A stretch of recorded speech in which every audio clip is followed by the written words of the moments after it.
right, we'll continue with Coach Dillingham, have an opening remark, and then we'll take questions from the group.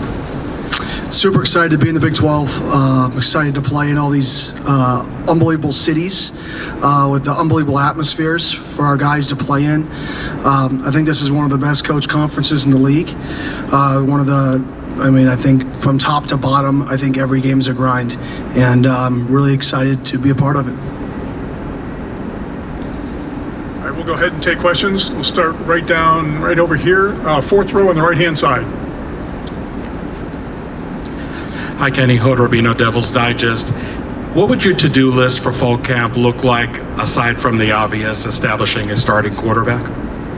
For us, is continuing to establish a culture of toughness. I think that's the number one thing, that if you watch this league and you look at the teams that have continually won in this league and in college football that are joining this league, it's teams that are tough and training and teaching our kids how to respond to adversity, the good and the bad. And those are the things that we've been harping on the last year. Those are the things in fall camp that we're going to continue to preach. Okay, we'll go to the left side, fourth row right in the middle. Hi, it's Rich Obey, Playmakers KU. So with all the new things happening in your program, a new conference, your second year, a new AD, what does a successful season look like for you guys this year? This is a very cliche answer, but success in our program is being the very best you can be all the time at whatever you're doing. That's it. It's all we want to do. We want to get better. We want to grow every single day. There's not a win total. There's not a goal like that. It's just be the very best we can be at everything we do. Okay, we'll go to the right side, row 3 on the far right aisle. Hey, Coach, Justin Lester, Toast at Devil's Digest. You talked about building a culture of toughness, and you've also used external factors like the EA Sports game, like your guys' place in the preseason tournament to sort of motivate your guys. So, as a coach, how important is it to you to not only find different ways to motivate your guys, but different ways to relate to them as well? Yeah, I think naturally, my age, I kind of understand a little bit more what goes on in an 18 to 23-year-old's mind. But at the same token, I was raised by a guy who went to the Naval Academy. We're going to be 5 minutes early everywhere we go. We're going to treat people with respect. And I think at the end of the day, you have to instill a toughness in your team. And that's what wins consistently in college football. And yes, are there unique things that we may do that are a little bit different? Yeah. But the end game is we're trying to get the same result. Okay, we'll stay on the right side, about a third of the way back on the far right. Chris Cartman, Son of a Source. Kenny, what would you say are the big differences between your roster now versus a year ago, physically, culturally, or any other way? Yeah, I think one, our guys know each other's names, which sounds like a little thing, but they know each other. They have relationships with each other. And then two is just pure strength. Last year we had 2 guys in our team who could squat over 600 pounds. Now we have 6. Last year we had, I think it was 44 guys in our team who could squat 400 pounds. Now we have upwards of 65, somewhere in the 70s, I believe. So our size and strength of our football team was something that we focused on. And now that we've kind of hit our summer goals from that perspective, I'm excited to see it translate to football. We'll go to the left side, third row, right in the middle. Hey, Kenny, Colin Wilson with the Action Network. College football will now have tablets on the sideline with live video from every angle. Do you see that benefiting coaches that grasp that technology, and how specifically is it going to change Arizona State on the sidelines? Yeah, it's like cheating. You don't have to see the game live. You don't have to adapt. I think really what it does is it's going to create bigger game plans, because before you may be able to get away with something that somebody didn't see, a twist game, the alignment of a linebacker being plussed over a 3 technique. Now people are going to be able to see it. So you're almost going to have to carry, in my opinion, a larger game plan in order to change when teams change, because they literally get to watch live video of you. We'll go to the right side, right here in the front row. Kenneth Berry, Touchdowns and Tangents. Coach Dillingham, obviously you had some wins and losses in recruiting, NIL, Rashada leaves, but you still managed to recruit a very good crop. What are some of the lessons that you learned, just from, you can date back to Oregon, but some lessons you've had to learn the hard way about, thinking you had the perfect player and maybe like situations just didn't work out, and how do you kind of move forward with the quarterback room, and how you kind of look for the recruits you want, and recruiting in general? Yeah, we have 3 things that we look for other than the physical skills. We want good people. One of our goals of our program, our rules are be a good person. We want people who make good decisions, making good decisions. It's another one of our rules. And then we want people who bring joy. You're either going to be a multiplier in our program or a divider. And I don't want dividers. I want people who multiply. I want people who make people around them better. No energy vampires. And honesty in the recruitment process. That's the one thing I can say with a lot of confidence is we're going to tell you the truth when we recruit you, and you're probably going to have a better scenario when you're here than what we tell you when we recruit you. And I think the key nowadays to college football is retention. And I think the only way to, unless you can just have, pay players more money and unlimited amount of money, you have to gain their trust and be honest with them. And I think the retention piece of college football is the most important thing. And I think that's just trust and respect with your players. And right now in recruiting, our coaches aren't our best recruiters. Our players are our best recruiters. Our players are selling our brand. Our players are telling them that our coaching staff doesn't change. Our players are telling us the standards that are being set. It's not us recruiting. It's our players recruiting. And I think that's what excites me the most. Okay, we'll go to the back of the room, about the 25-yard line on the aisle. Hey, Coach.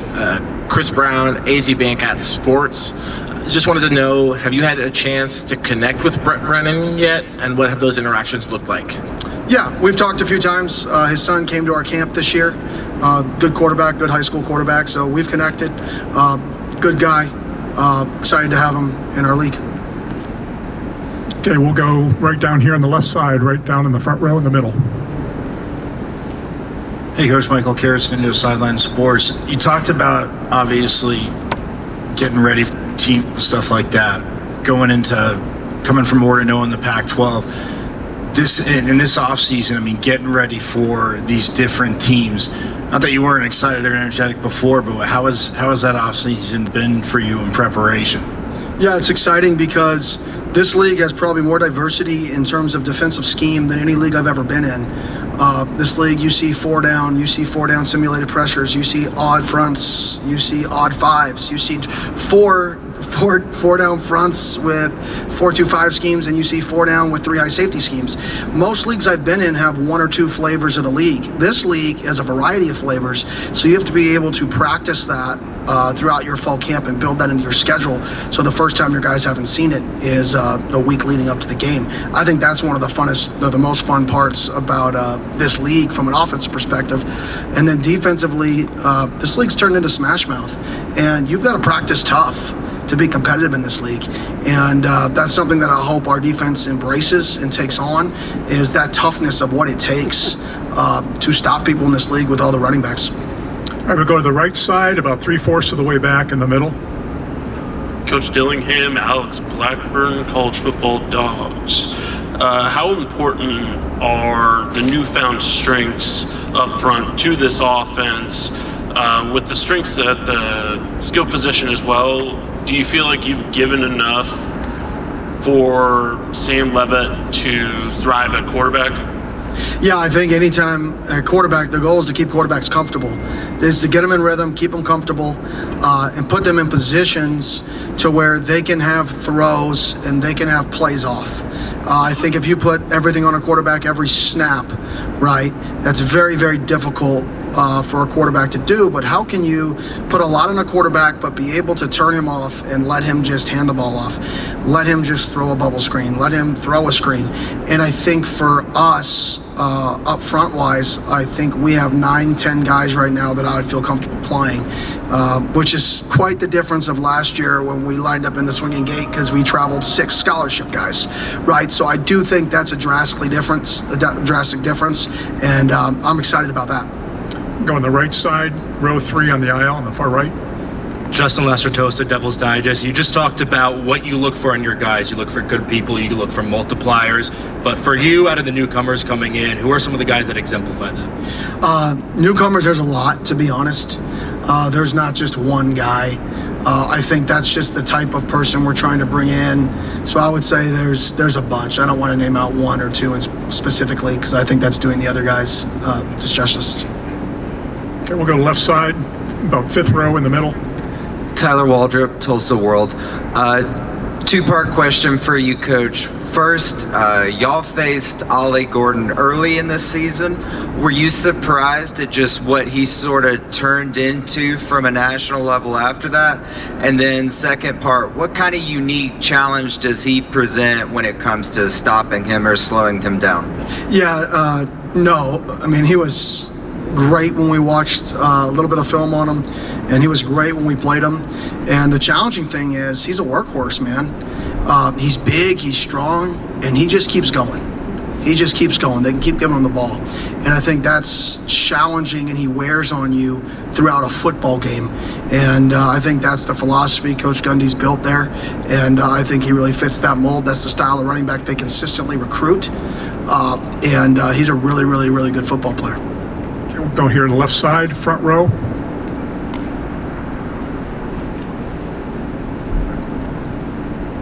Kevin Turner, Sun Devil Radio Network. Coach, real quick, transition, head coach year 1 to year 2, lessons learned. What's changed and what's going to make you a better coach in year 2? Yeah, you know, I love football. I mean, I've been coaching football since I was 18 years old, 7th and 8th graders, high school, coach linebackers, defense. I love football. And then, you know, after all those years, you become a head coach and you just want to watch football. And you don't just get to watch football anymore. And what I learned is I've got to trust the people around me to do football more. And I got to remove myself a little bit from that and not get as involved in game weeks. Just because I love it so much, it's why you start coaching. But now that my role's different, that's one thing I learned is I got to remove myself a little bit. I got to trust that if I ask somebody to make Italian food and he makes chicken parmesan, that I'm gonna like the chicken parmesan. I didn't want him to make meatballs. And if I wanted him to make meatballs, I should have told him to make meatballs. And I've got to trust that. And I think that's the biggest thing I learned is I'm not the smartest guy in the room and to trust people. Okay, we'll go right down here, center aisle on the right-hand side. Hi, Coach. Emily Van Buskirk, The Sporting Tribune. I have a two-part question. First one, how would you describe your home game environment to those that maybe haven't played there, or if you're trying to say, you know, this is what our football environment is like? And the second question is, if you could go golfing with one of the other coaches from this new conference, who would you take with you and why? Yeah, I mean, our environment it's loud. We have one of the best student sections in college football, I believe, you know, and it's hot. So it's loud and hot. Normally we play at night. It's an unbelievable environment. I think pregame at our place is unreal with the Tillman statue and our players running right by it. I think it's something that it's unbelievable to be a part of. And for me, I would have to say probably Coach Whittingham, just the success he's had and the consistency being at a place, you know, for a long time. I just have a lot of respect for what he's done. And he's a fun guy. He rides Harleys, right? All right, we'll go over here to the left side, front row. Coach Ty Kaplan, the Daily Toreador. You open up your Big 12 schedule at Texas Tech on the road. Can you kind of talk about how you overcome those nerves, or do you play into those emotions for that kind of a game? Yeah, I definitely think our guys are going to be excited for it. I think from like a conference change in first game like that, I really don't think it's going to have an effect. But I do think we have to prepare for the noise.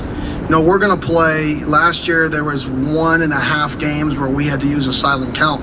I think most of the games on the road this year, we're going to have to be on a silent count. So how we practice that silent count, the variety of silent counts we use, I think we're going to have to be way more strategic with how we practice to prepare ourselves for road games in the league starting in Lubbock.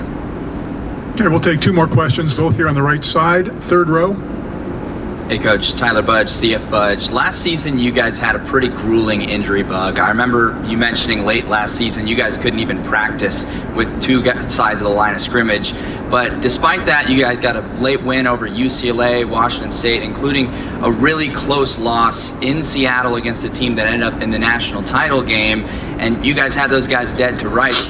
What does it mean to have those types of performances late in the season despite that adversity, and what do you hope to take away from those performances? Yeah, I think you have to learn how to win. I think learning how to win, you never know when it's going to happen. It's very, very difficult. I think our guys have to learn how to win in the biggest moments. It's just the next play. And I remember vividly when I was at Florida State, we struggled for a year and a half there to get it off the ground. And then we played Syracuse at home, 0-4. And we had a 2-minute drive with Jordan Travis coming back as the starter. And I think he made about 97 people miss on that drive, led us back to win. And since then, that program's drastically different. The guys learned how to win. And it sounds cliche. It sounds, well, how do you learn how to win? It just happens. It happens through responding to adversity. It happens through happening. And once they get that belief that they could do it, that's when your program flips. And you hope that happens sooner rather than later. Okay, we'll stay on the right side, row 2. All right, Coach Linwood Harrington, Stay Alive Power 5. How you doing today? Phenomenal. How are you doing? I'm doing all right. So considering you're the youngest coach in the Big 12, and you talked about some of your experience with having a rough transition, becoming a head coach, and some of the downfalls you experienced last season, what obstacles do you expect to overcome in the Big 12 this fall? Yeah, I think for us, not really many different obstacles. I think the obstacles we'll overcome, I don't know about yet. I think that's part of sport, that's part of everything, is you can prepare for whatever you want to prepare for, but there's going to be situations that you have to be ready to adapt to. I think from a football standpoint, like I said, the noise, the atmospheres, traveling to small towns, maybe you have to stay an hour outside of town. So when do you leave for home games, and do you like the transition in and out of staying 45 minutes away from a place? I think those things are obviously part of the change, but I think the biggest thing is just the style of play that I'm excited for, and then the atmospheres that we get to play in. All right, that'll do it, Coach. Thank you for your time. Thank you.